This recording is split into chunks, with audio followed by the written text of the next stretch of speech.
président de la République d'Équateur. El Ecuador.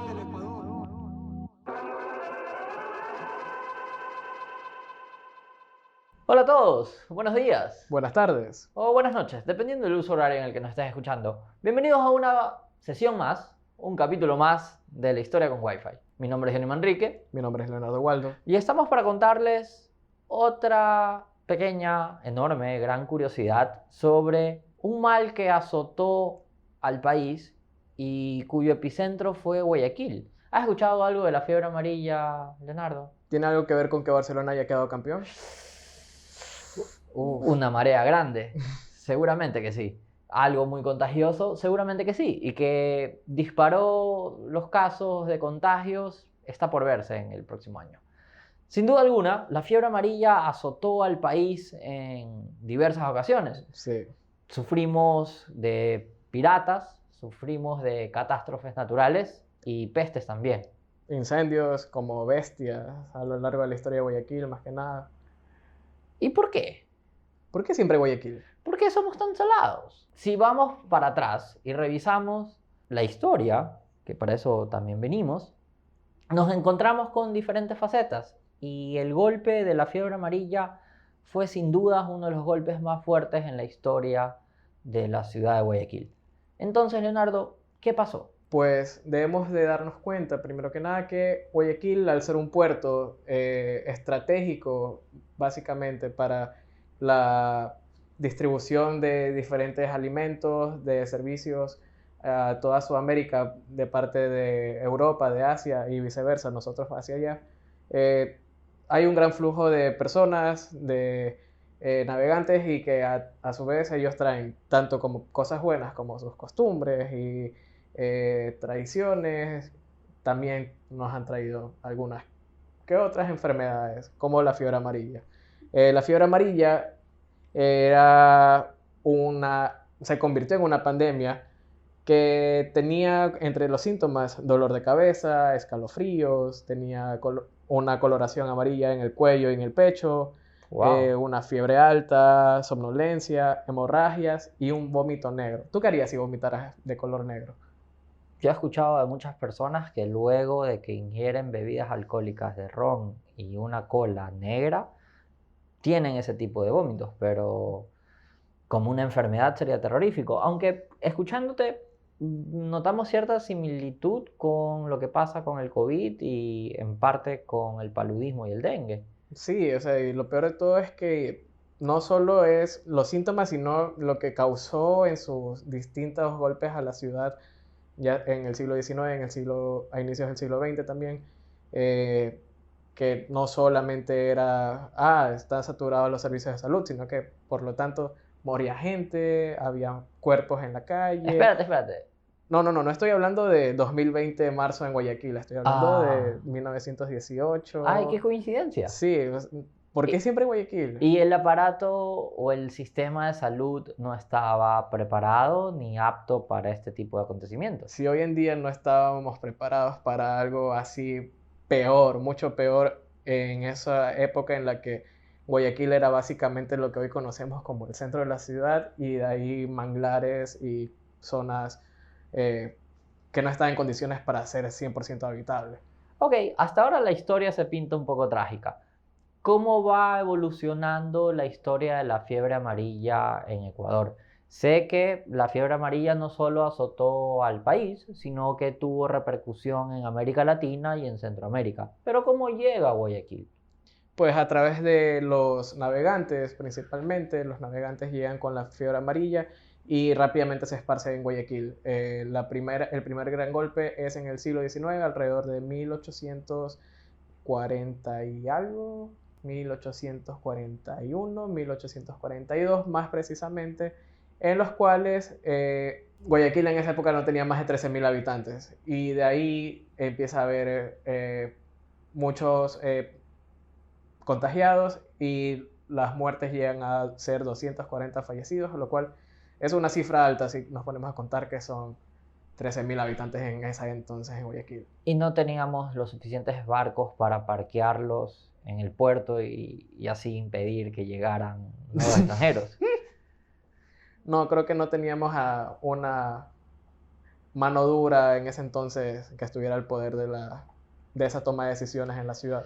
Porque a la Pero, final quizás y pusieron en primera instancia la economía, como quizás se pudo haber hecho en el año 2020. sin embargo, yo escuché, o investigando un poco este tema, que tuvimos un personaje muy favorable para la ciudad, llamado Vicente Rocafuerte, que era el gobernador de la época, el cual ordenó muchísimas cosas, además de la asistencia, sino entre sus peculiaridades era el fusilamiento a las personas que especulaban en contrabando. Es decir, hoy en día, estas personas de Eh, los avioncitos, Estos nombres que no podemos precisar, pero que todo el mundo se imagina, claro, probablemente estuvieran debajo de la tierra con múltiples pecados a rendir con Don Sata o con Don Pedro, como ellos consideren.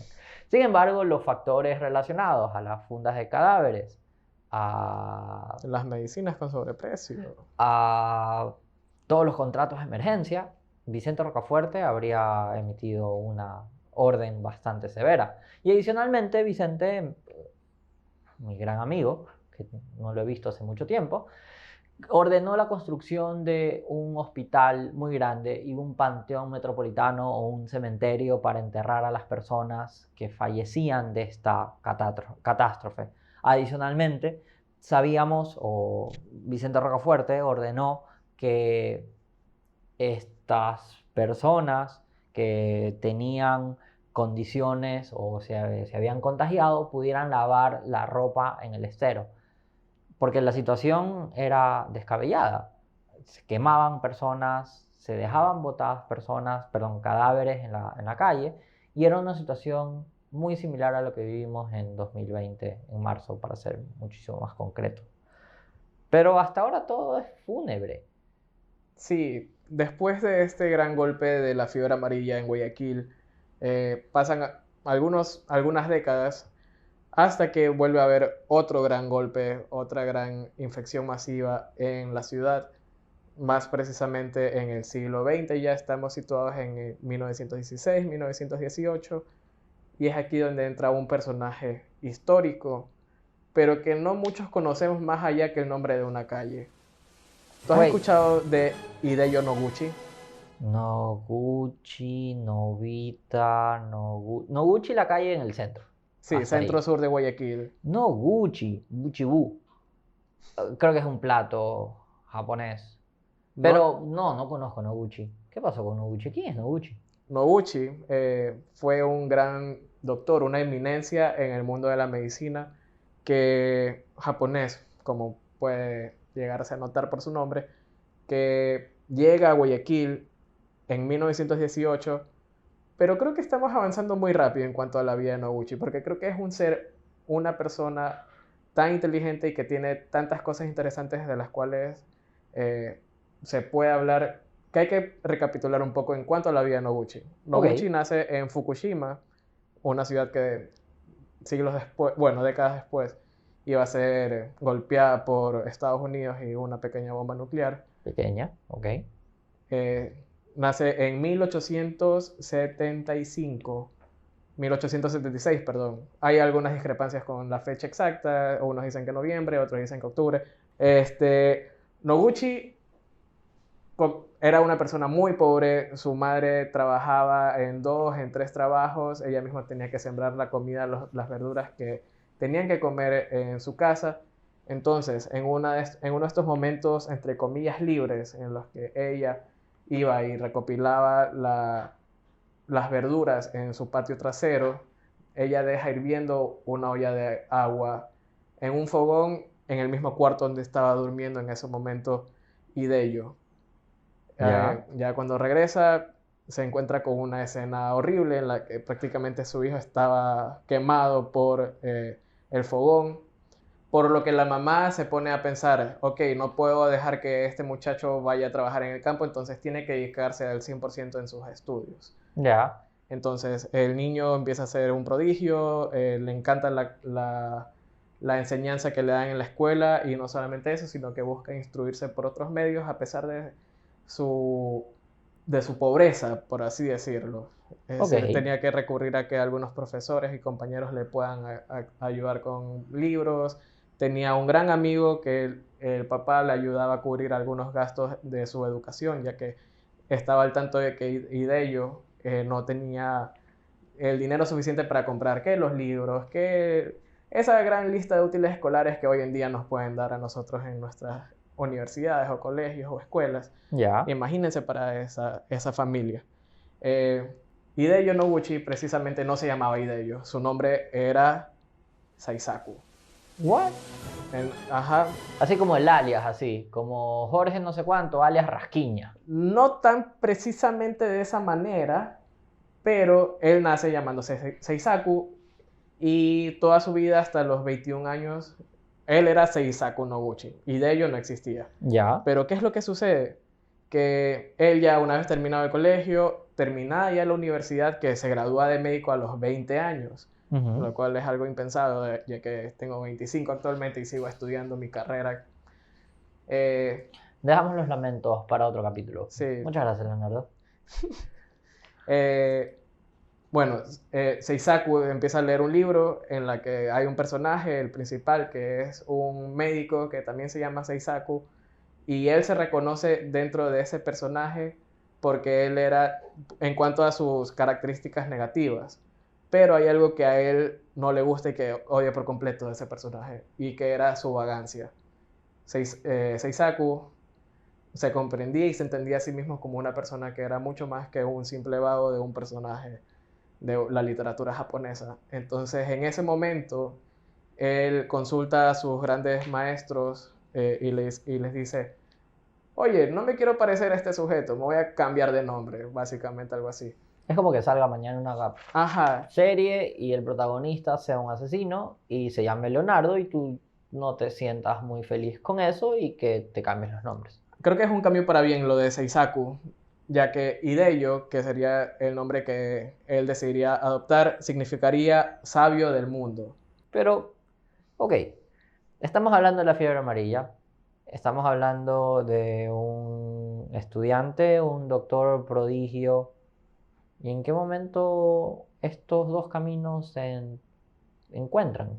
Pues Noguchi, como la persona inteligente y muy bien conectada que llegó a ser dentro de Japón, llega a incursionar en diferentes cursos, ya sea en China, sea en Japón, en un momento se dirige a Europa y así de parada en parada llega a Estados Unidos. Va y estudia en la Universidad de Pensilvania, y es asistente en investigaciones médicas allá y Wow. después es contratado por el Instituto Rockefeller para la parte de investigaciones médicas. No era cualquier persona, Noguchi. No es que era miren, este tipo metió su currículum en LinkedIn, vamos a contratarlo.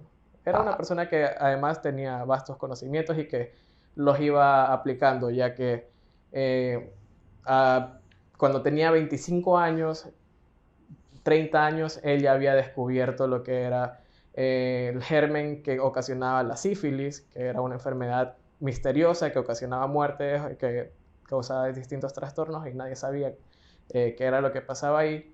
Estuvo haciendo investigaciones también con serpientes. eh, sífilis que hasta hoy existe. Hasta hoy O sea, existe. no es una enfermedad que ha desaparecido. Y afortunadamente, gracias a la intervención de Hideo Noguchi, hay una solución. Pero, ok, suena muy bonito. ¿En qué momento este personaje y por qué tiene una calle a su nombre en Ecuador? Pues bueno, como él era uno de las grandes cabezas, líderes del Instituto Rockefeller, perdón, en el ámbito de la medicina, es enviado en el año 1918 a Guayaquil, Ecuador. Oh, wow. Sí, porque decían, ok, miren, ahí está brote de fiebre amarilla, está en uno de los puertos principales que abarca la estructura que estaban formando para la estructura portuaria principalmente que iba a comunicar a toda Sudamérica, Centroamérica a través del Canal de Panamá. Entonces es una zona clave que hay que recuperar. No fue como tampoco Muy solidario muy... de... Ajá, no podemos decir, vamos a ayudar a esta ciudad que se está quemando entre ellos con todos esos ciudadanos, esos cadáveres. Envían a Noguchi como el quinto médico que llega a Guayaquil a investigar qué es esta fiebre amarilla, que en ese momento no se conocía como fiebre amarilla, era simplemente la peste. Esta peste azotaba una vez más a una ciudad altamente golpeada, muy dependiente de las exportaciones, lo cual se vio evidentemente afectada. Un sistema de salud no tan apto y una proliferación de urbanización mínima. Es decir, la gran mayoría era campo y lo que conocemos como ciudad era el casco histórico del centro y en gran parte algo de San Borondón. Para reconocer un poco qué tan letal podía ser la fiebre amarilla, persona a la que le daba la fiebre amarilla y que la atacaba ferozmente, en promedio duraba 10 días hasta que fallecía. Entonces era una enfermedad en ese entonces altamente letal. ¿Y cómo te contagiabas de fiebre amarilla? Es como un virus, entonces podía ser por picadura de mosquito en ese entonces, que obviamente estábamos en una ciudad que era manglar, pantano, era muy sencillo, simplemente uno de tantos mosquitos que te puede atacar, chas, fiebre amarilla. Wow. Y bueno, hemos comentado ya anteriormente cuánto tiempo ha estado sufriendo Guayaquil con la fiebre amarilla, y llega Noguchi, se saca la mochila de la espalda, se acomoda en un hotel y en 9 días descubre cuál es el germen que ocasionaba la fiebre amarilla. Wait, nosotros nos estamos viendo en un desarrollo tremendo de Moderna, de Pfizer, de 9 meses, a una pandemia que ha azotado el mundo y Noguchi en Guayaquil sacó la solución en 9 días. La solución no, la solución iba a tardar más, pero él descubrió cuál era el germen o la bacteria que estaba esparciendo a esta conocida ya ahora como fiebre amarilla. Para la vacuna él también iba a trabajar e iba a encontrar una de las vacunas que se iban a usar para ayudar a propagar, a parar la propagación de la fiebre amarilla. Él hace la prueba con lagartos y con aves que él mismo cazaba. Los lagartos los cazaba él en el río Guayas para poder experimentar con ellos, con el germen de la fiebre amarilla e ir probando vacunas. Descubre la vacuna y de ahí la siguiente prueba sería con 22 soldados que estaban en Quito luchando, que estaban sufriendo la fiebre amarilla. Se curan la mayoría de ellos al 100%, hay algunos que quedan con unas cuantas secuelas, pero en ese entonces ya se dan cuenta de que tenemos a una mente maestra en nuestro territorio. Es decir, nosotros fuimos muy afortunados en tener a una eminencia como Noguchi ejerciendo en primera instancia o de primera mano la solución que más allá de salvar muchas vidas fue una luz para todo el continente americano. Sí, porque ya después de que él se va de Guayaquil, él se queda desde julio de 1918 hasta casi finales de octubre. Bueno, y podemos decir que Noguchi no es que cogió su mochila, se fue para Nueva York y dijo, bueno, chao fiebre amarilla, me regreso a mi departamento de la Quinta Avenida de Manhattan. Ay, qué Él lindo. tenía una buena vida, más allá de que él mismo después decidía irse a una ciudad en caos, a otra ciudad en caos, a otra ciudad en caos, con fiebre amarilla y con estas grandes pandemias. Él recorre la costa de Centroamérica, Sudamérica, se va para México, se va para Perú, se va para Chile, ayudando a combatir la fiebre amarilla, ya que debemos de entender de que no solamente estaba presente en Guayaquil, Guayaquil era el epicentro en Sudamérica, era el lugar al que con más fuerza atacó la enfermedad, pero habían otros puntos en los que estaban también luchándola, y así él se dedicó la siguiente década de su vida a ir ayudando a combatir a la fiebre amarilla y sus distintas cepas y mutaciones. Hablando de cepas y mutaciones, una vez que Noguchi sale de la ciudad de Guayaquil, el puerto de Guayaquil coloca como un distintivo, como un eslogan: Puerto Guayaquil, ciudad libre de fiebre amarilla. Es decir, la peste era tal que no solo ahuyentaba actividad económica, sino era un factor social que estaba arraigado a nivel de la sociedad. Se conoce que Vicente Rocafuerte, en una de los primeros brotes de COVID, fiebre amarilla COVID, tenía un bono. Se envió dinero a ciertas casas donde habían más de un enfermo. Muy parecido a lo que hizo Estados Unidos en cuanto a la recesión que vivió con Donald Trump previo a las elecciones y lo causado con esta pandemia. Viendo desde un punto social, hoy en día podremos decir que la pandemia nos ha encerrado, nos ha mutado y también nos ha dejado ver quizás los perfiles más solidarios del ser humano, del ecuatoriano, del guayaquileño, y también hemos podido ver una parte muy gris que quizás jamás habríamos visto. Sin embargo, la aparición de Noguchi son como esos milagros que nos pasa de década en década, de siglo en siglo, que aparece un José Joaquín de Olmedo, que aparece un Vicente Rocafuerte, que aparece un Velasco Ibarra, que aparece un Hideyo Noguchi, que desde el convenio con Japón en 1918 termina abrazando estas dos tierras sufridas, pequeñas, pero ampliamente solidarias, y que le rinde un homenaje a un personaje que es más que una calle en el centro de Guayaquil. ¿Qué Sí, más logró?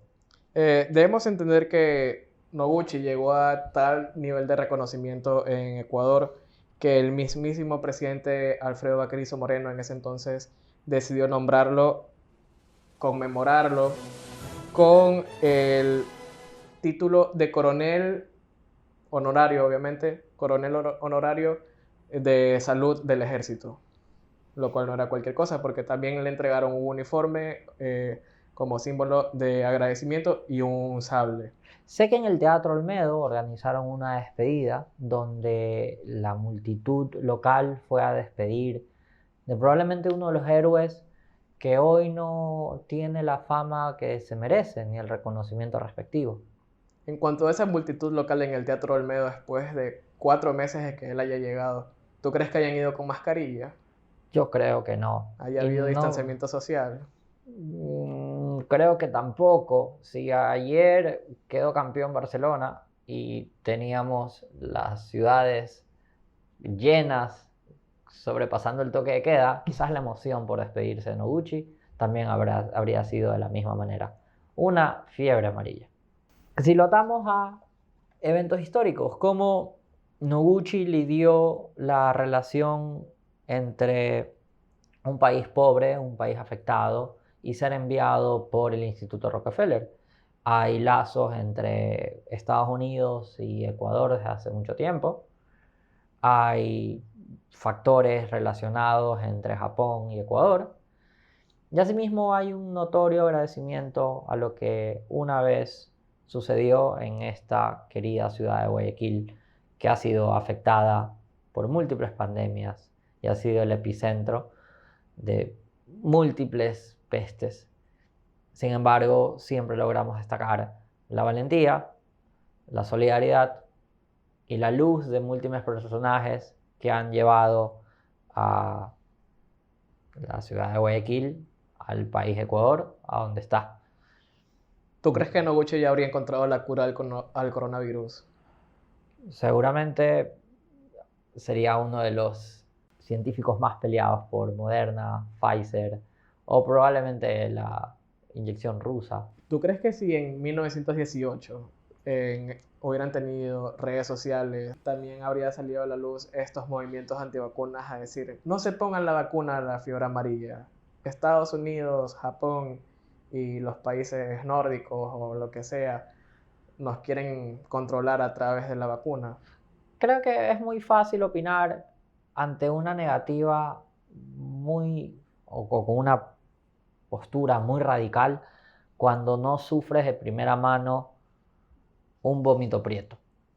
Cuando ves que tus familiares de un porcentaje alto que se enferman mueren en 10 días, cuando ves por las calles que se están incinerando cadáveres, yo no creo que en la época tendrían ese tipo de posturas. Sin embargo, las especulaciones, los kits de la Secretaría de Riesgos con sobreprecio, las fundas de cadáveres y demás negociados con fugas en un avión con una reina de belleza, probablemente ante la predisposición de el Pedro Pablo Duarte de la época o del Otto Sonnenhorstner de la época, Vicente Rocafuerte, no habrían sucedido en este 2020. Para concluir, yo quisiera preguntar, ¿por qué nosotros no conocemos desde que somos pequeños sobre estas personas que han sido claves en el desarrollo de una sociedad ecuatoriana? Porque, por ejemplo, en Noguchi, creo que solamente, al menos desde mi perspectiva, yo solamente he escuchado en la calle. De ahí no nos han contado como que si fuera un héroe nacional, porque al final eso es lo que Noguchi es. Porque casi un siglo después, en 1920, Guayaquil fue declarada ciudad libre de fiebre amarilla. Este 2020 no podemos declararnos como ciudad libre de COVID. Sería un hecho muy lindo, pero seguramente con el descubrimiento de esta vacuna en 2021 podemos agradecer a todos los científicos, y entre ellos seguramente hay mentes brillantes como la de Noguchi, con diferentes influencias y esperemos entre ellas ecuatorianas, que puedan seguir salvando estas vidas. Esto ha sido La Historia con Wi-Fi, un nuevo capítulo en el que les dejamos la duda. ¿Noguchi habría descubierto la vacuna o la solución ante el COVID? Y los esperamos en un siguiente capítulo. No se olviden que en Instagram estamos como @lahistoriaconwifi, donde estaremos muy felices de escucharlos. Mi nombre es Leonardo Waldo. Y mi nombre es Johnny Manrique. Y nos vemos en una próxima ocasión para irnos de Remember histórico. Le Président de la République d'Équateur.